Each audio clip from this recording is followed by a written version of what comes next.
Menga qanday xotiningizga bitta qo'yni olib bera olmaysiz? Qanaqa erkaksiz o'zi? Odamning xotiniga uy, joy, mashina olib beryapti. Bitta qo'yni olib bera olmaysizmi? Olib beraman, nimaga unaqa deysan? Ertaga oyimni tug'ilgan kunlari italyanskiy brilliant ko'rib qo'yibdilar. Loqal bitta kuyov bo'lib oyimga shuni olib berarsiz? Unaqa qimmat brilliantni qayerda olaman?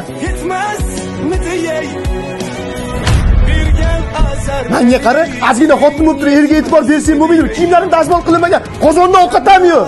Ey, siz menga e'tibor do'stmi? Sizga tegib o'zi nima ko'rdim? Ha, oyijon, uyimizga borganingizda yegani oldingda yemagani ketingda deb, ja o'g'lingizni maqtudingiz. Mahallaga osh bergandim, siz o'g'il ko'rdim deb. Lozim ishdan kiydirib qo'ying bu o'g'lingizni. Uchun o'zini pataniga minlari.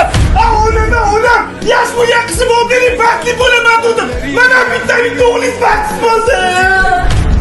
Nesi qilyapsan o'rtoq? Odamlarning gaplari uchun uylanuvdim. Lekin xotinimni qarab bitta gapini eslolmam o'rtoq. Bitta chachok edib qo'y. Cho'chak-ku. Yo'q, cho'cha emas, chachok edik. Uni doim men tushunib, meni o'ylashlari. O'g'ri botgan gap kechigida esimda turibdi. Men ham nima qilay? Onamning uchun majburman. Qarab turing hali, o'sha bilan o'tgan har bitta kuningizda meni eslaysiz. Xuddi shunaqa ekan, sen berisha olmas ekansan, lekin butun umr eslab yurar ekansan. Yuragim ketdi o'rtoq.